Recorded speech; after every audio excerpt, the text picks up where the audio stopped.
So what's up, magandang gabi mga kamaster. Update lang po kami dito ngayon sa kinalalagyan namin ngayon. At saka yun, dalawa lang po kami ngayon ni Bro Marlon kasi si Eugene is umuwi muna. Pero nag-update din sa amin kanina na pabalik na daw siya dito sa kinalalagyan namin at sana makabalik siya ng hindi mapahamak. Dahil yun nga, nung umuwi nga si Eugene ay hindi lang po namin kinuna ng footage o kahit anong video para naman walang makikita yung mga bandido sa anumang upload na may kasamahan kaming umuwi. Pero kaya nga kami dito na iiwan sa location na to dahil yun nga doon sa pumunta nga dito si Bunso at hindi kami pwedeng bumaba tulad ni Eugene dahil hindi namin pwedeng iwanan dito sa location dahil baka nandito na si Bunso sa location namin. At baka pag umuwi kami, dumating si Bunso, wala na kami dito kaya hindi kami nakauwi. Kaya si Eugene na lang yung umuwi. Dahil yun nga, may natanggap nga siyang mga threat sa pamilya na baka ano nangyari sa pamilya na. Kaya update lang po kami ngayon. Dalawa lang po kami dito at saka naglalakad po kami. Patungo kami sa nakita namin sa last video call ni Dudoy, ni Bunso. Na parang alam namin yung location na yun. Kaya hindi na namumblima kami ngayon kasi hindi na nagpaparamdam yung bata. Hindi na nagmi-miss call kahit anong tawag namin hindi na makontak. Kaya nag-decide kami na kami na lang yung pumunta nung location na nakita namin sa likuran niya dahil parang naalam namin yun parang nadaanan namin yung patungo kami dito sa location namin yun. Yun nga, ito lang pong kalagayan namin, dalawa lang po kami at saka wala pa pong kaming kain mga master, wala kaming tulog. Gutom na nga ako At saka si Eugene tumawag sa amin kanina. Sabi niya, patungo na rin daw siya dito, nagbibiyahe na daw siya. At saka hindi namin alam kung saan na siya ngayon. Kasi naputol rin yung signal. Kasi nandito nga kami sa bundok. So sana na mapalayo natin sa kapahamakan si Eugene. At i-pray niyo po kami mga master kami kasi dalawa lang po kami ngayon dito sa bubak. Hindi kami basta-basta makauwi kasi dahil yun nga, dahil sa nangyari na pumunta si Bunso dito. Saka pwede naman sana kaming umuwi at iwan si Bunso pero hindi kami ganun Kaya hindi na lang kami bumaba sa bundok. Yun, nandito kami, nag-update kami sa sarili namin kung paano yung mga buhay-buhay namin dito sa bundok. Ang hirap dito. Ang hirap sobra. Yun sa lahat po nang nagsasabi na mas lalo tayong nahihirapan, master, gabi na. Sa lahat po na nagsasabi na makasarili po kami. So pagpatuloy nyo lang po yan dahil sa opinion nyo yan po. Hindi po namin kayo sinisisi sa nangyari. Dahil opinion nyo. Pero sana master maintindihan nila master no? Sitwasyon natin ba? Pero hindi, alam ko na hindi kayo makaintindi dahil wala kayo sa sitwasyon namin ngayon. Sa pinapanood lang yun yung mga upload namin kaya hindi nyo kami naiintindihan ano talaga nangyari. Yun po lahat po sa nagsabi mga kamaster na may hidwaan po kami nila Bradudong at saka yung ibang grupo. Ipagpaliwanag ko na lang po mga kamaster wala pong mga hidwaan na nangyari hindi po yun totoo na may hidwaan. Wala po kaming mga away-away na hindi po yun totoo na may tampuhan na nangyayari sa mga bawat grupo namin. Ang katotohanan po yan mga kamaster hindi po talaga kami pwedeng dali-dali makababa o makapunta o makarescue po sa tulad ng sinabi nyo na magre-rescue kami sa kanya dahil po nga sa may kalayuan po itong na namin at saka may nagsabi nga ano daw ginagawa namin dito. Wala daw kaming i-rescue dito. Bakit daw kami nandito? May mga purpose po lahat. Tulad nga nung nakakita sa aming mga first video kung bakit nga kami nandito, yun nakaintindi po sila dahil nakakita po sila o nakapanood po sila ng aming first video na in-upload. Doon po sana hindi nakakita po, yan, makasabi talaga sila ng masasama sa amin. Dahil subaybayan niyo po yung video. Dahil hindi po nila nasusubaybayan yung mga first upload namin. Pero doon po sa nakasubaybay sa mga first upload namin, yun po ang nakakaintindi, kaya yun po ang silang nag-comment ng maganda. Pero yung hindi po kami nagagalit sa mga basher o anumang mga comment dahil opinion nyo yan. At nirerespeto po namin kayo dahil mahal namin kayo mga idol. Sa kagustuhan nyo na lang po na makatulong po kami at sa kagustuhan nyo rin na sana hindi kami tulad ng ibang grupo. Pero lahat po nang nagsasabi na mahidwaan yung bawat grupo, hindi, wala po yun. Alam namin po lahat. Kami lang po nakakalam, pero sa lahat po na nagbabash po sa amin, patuloy nyo na lang po, sa inyo po yan at nire-respeto po namin kayo. Sana din master maintindihan nila yung sitwasyon natin, kaya hindi tayo makababa basta makababa. Pwede naman kaming, sa totoo lang mga kamaster, pwede naman kaming bumaba, pero mahal namin yung bunso namin eh. Kaya ano man mangyari, dito kami, si Eugene umuwi. Alam namin yun dahil nagpaalam yun, dahil tumawag yung pamilya niya at hindi namin alam kung ano talagang dahilan dahil diba hinatid pa natin si Eugene doon sa dinadaanan sa labasan ng hindi namin kinuhanan ng video dahil alam namin na may nanonood ng mga bandido na para hindi siya maharap. Pwede namin ikapahamak kung kukunan pa namin ng video para ipag-upload. Pero si Eugene pumuntak sa amin at pabalik na po siya dito at sana ay gabayan siya ni Panginoon para hindi na mangyari maulit yung nangyari sa mga karamihan na hunters na bibihag. So ayun mga kamaster, nire-respeto po namin kayo kung ano man yung opinion ninyo lahat. Sa inyo po yan at sana wala pong mag-isip na mahidwaan po yung bawat grupo dahil hindi po yan totoo. Abangan nyo na lang po sa ending ng mga istorya namin, malalaman nyo kung ano ang totoo. At sana respeto lang po at sana yung pag-intindi. Yun lang po nang hinihiling namin mga idol, no? Intindihan niyo po yung sitwasyon din namin dito mga idol, no?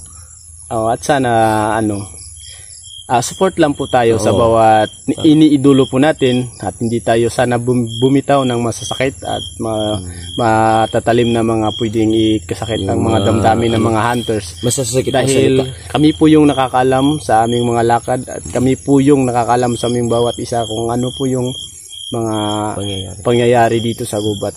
Yun po, nire-respeto po namin kayo dahil opinion nyo po yan.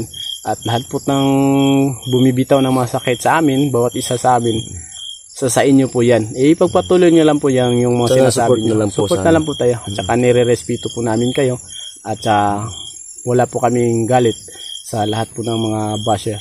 Sa totoo po yan, nagpapasalamat po kami sa inyo dahil alam namin na pinapanood nyo pala yung mga videos namin.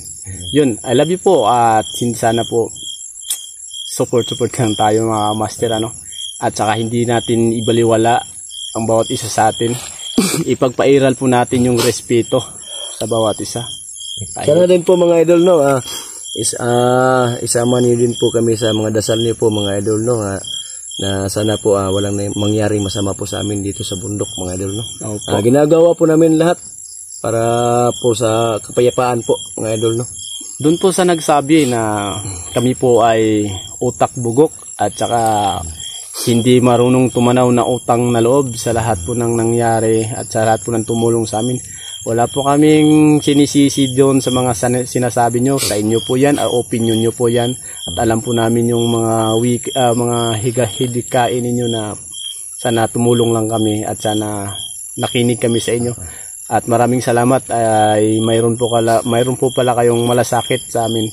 Salamat. Pero sana din po mga idol, no, hindi na lang po sana tayo magsalita ng mga masasakit na salita mga idol, no, dahil po may puso po kasi kami mga idol, no, nasasaktan po kami. Kasi yung mga ginagawa po namin is hindi po masama. Para din po ito sa kapayapaan mga idol, no, para makatulong din po kami mga idol, no. Yun. At sa pasensya din po, hindi kami basta-basta punta doon kay Brother Dudong po kasi malayo po kasi yung location mga idol, no. Nasa iba-iba po kasi kaming location po. Tsaka Sana medyo po maintindihan niyo po mga idol, no? may problema po kami mga master dahil yun nga yung pagpunta ni Bunso dito, Yun. pagpunta Tama. niya sa amin. Pwede naman talaga kaming umuwi mga master sa totoo lang kung talagang ano, pwede kaming umuwi, oo. Alam namin, pwede kaming kahit anong oras pwede kaming bumaba dito sa bundok eh. Pero hindi namin gagawin yun dahil alam namin yung bata. Napupursige nga yung bata na tulungan kami tapos iiwanan namin sa area. No, Hindi pwede yun. hindi pwede. Hindi kami papayag na may mangyaring masama doon. Kaya yung pinayagan namin na bumaba si Eugene, pinayagan namin yun. Pero kami lang yung nakakalam kung anong yung dahilan. Kaya tingnan nyo yung ano namin ngayon, kung saan kami, kung anong kalagayan namin dito, kung nandun pa kami sa mga pamilya namin, wala. Nandito kami ngayon sa bundok at hirap kami po lang talaga. dalawa. Alam nyo mga kamaster yung pinagdaanan namin, basa, gutom, uhaw, walang tulugan. Minsan ulangan pa tayo. Oo, at wala kaming kasiguraduhan kung buhay pa kami bukas o ngayon lang. Hindi natin alam kung magkakauwi pa tayo ng buhay. Oo. So ayun mga kamaster na inaamin namin na medyo may nanakit nga kami doon sa nababasa namin ng mga comment. Pero naisip din namin na hayaan na lang kasi opinion nyo yan at hindi nyo alam yung totoo. Hindi gusto rin kasi nila na tumulong tayo sa Dudong. Kaya nga nasabi ko na Pero mahirap kasi yung hayaan na nangyari. lang. Kasi respeto na lang natin sa lahat po ng nagko-comment na masasakit. Wala po kaming hinanakit sa inyo. Wala po. Naintindihan po namin kayo lahat. At Dahil po kasi gusto lang po nila na tumulong tayo kay Dudong. Pero mahirap kasi naipit din tayo dito sa bundok. Pero yung kalagayan namin dito, sa totoo lang wala na. Wala na talagang, yung isipin mo wala na kaming makakauwi pa ba kami? Hindi nga natin alam kung magkakauwi pa tayo ng buhay dito, magkakalabas pa tayo ng buhay. Oo. Yun. Tapos binabas pa tayo.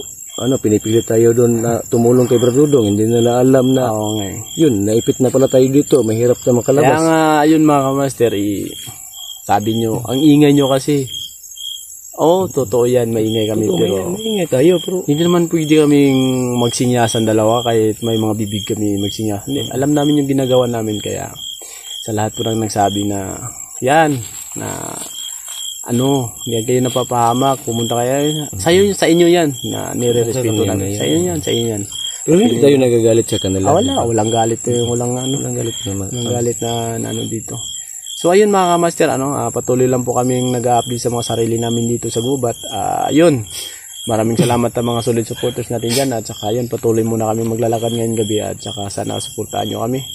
So yun, maraming salamat at saka patuloy na po kaming maglalakad. Yun mga kamaster, maraming salamat. Ayun na tol. Tara, tuloy tayo. Hanapin natin. Hanapin natin yung si Dudoy. Kaso tinawagan natin kanina, hindi makontak, no? Walang signal lang. Lagi na lang nagano. So yun mga kamaster, Dudoy, sana kami siya, gabi na.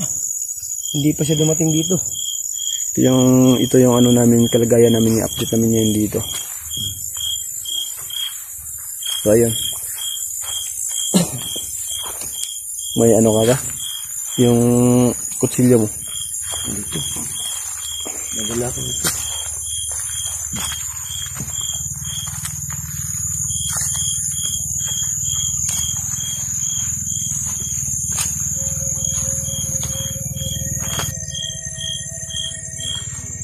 Dito ba tayo dadaan? Parang na dito eh. Suka-suka. Delikado, baka may ahas dyan. Hanap tayo ng daan. So yung mga kamaster, tingnan nyo yung daanan namin, dalawa lang kami. Ang galing-galing na eh. Yung ginagamit natin na ilaw, yung ilaw ng cellphone lang. Kailangan natin makahanap ng pwedeng pagtulugan natin ngayong gabi. Meron tayo, wala nga tayong duyan. So kailangan natin makita natin siya, no? Tudoy, no? Yun nga, yun ang Nag-aalala ko kasi baka napano na siya. yung ang pinag-alala ko dahil Hindi kasi siya nakinig sa atin. Hindi nga nakinig eh. Hindi nakinig. Talagang Siguro naano ko rin yung isip ng bata. Kasi isip siguro niya makatulong lang. Hindi na siya nag-iisip na baka maano siya eh. Baka mapahamak. Mapahamak. Nag-aalala ko eh. Sana walang mangyari masama sa kanya, no? Wala siguro. Pero sa totoo lang, master, opinion ko lang to. Iba talaga yung ano Iba yung pakiramdam. pakiramdam ko. Sa Parang may nangyari masama. sana wala. Sana wala. Sana hindi to totoo yung kutob ko na meron kasi alam niyo mga master, pag ako yung kinutuban, Pag may nangyari masama sa kanya, Master, hindi natin talaga sigurado. mapatawad yung mga sarili natin. Problema tayo. Kahit alam natin na hindi natin kasalanan, hindi natin siya pinapunta. Pero yung yung punto niya makatulong Makatulong sa atin. sa atin kaya. Dahil nakita niya kasi yung mga upload natin eh. Oo. Kaya nagipit tayo dito sa bundok. Kaya yun mga kamaster, kailangan naming move forward para kahit pa paano makarating kami kung saan kami pwedeng. Madilim na dito, gabi na. Kailangan talaga makita si Bunso po. Hindi namin pwedeng pabayaan yan kasi bata-bata pa sumunod pa rin. Sinabihan namin na huwag nang sumunod. Ayaw makinig. Hindi namin pwedeng pabayaan yan. Ayaw talaga makinig eh. So yun, tayo? Move forward tayo. Iba talaga yung pakiramdam ko, Master. Ha? Iba talaga yung pakiramdam ko. Parang sana nga nang walang mangyari ka, Bunso eh. Kita mo, yung daanan natin, yung sukal-sukal.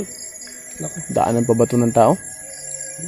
Daanan ng kalabaw yata to. Ano ba? Daanan ng kalabaw ah. Ayan o. Hindi naman pwede bumalik tayo dun sa dinaanan natin. May mga kalaban dun. Di ba? Wala na tayong babalikan. Ay, hirapan tayo. Hindi na tayo pwede bumalik dun sa dinaanan natin kung saan tayo nagsimula. Ito na lang gagawin natin. Hirapan tayo ng daanan. Hanap tayo ng pwedeng matutuluyan natin. Kung maaari, baka may bahay na makikita natin. O anumang pwedeng mapagtanungan o pwedeng mahingihan ng pagkain. Hindi na rin tayo, hindi na rin tayo magkumpiyansa. Oo. Yung baka kalaban din yung mapuntahan na natin madaanan na may bahay. Lagi tayong handa dyan. Dapat handa tayo. So mga kamaster, sa totoo lang talaga, yung pakiramdam namin ngayong dalawa, parang hindi kami nararamdaman ko eh. hindi kami may ligtas. halong kaba. Hindi kami ligtas sa pinaroonan namin ngayon. Sana yun, hindi tayo mapahamak dahil sa totoo lang mga master, pag ako yung kinutuban,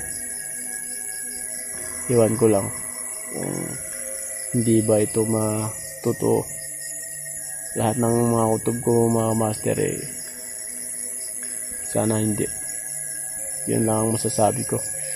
Update ko lang yung mga namin, yung kalagayan namin Ako dito. nga din Master, pag magsabi ako na sana hindi tayo maharang dito nagkatotoo Kaya Taras ng dila ko kasi. Pag yung mga sinabi ko na sana hindi maharang, inaharang talaga. move tayo master. Taras ng dila ko. Ha? Move tayo. Tara, napin natin. Oh. Ano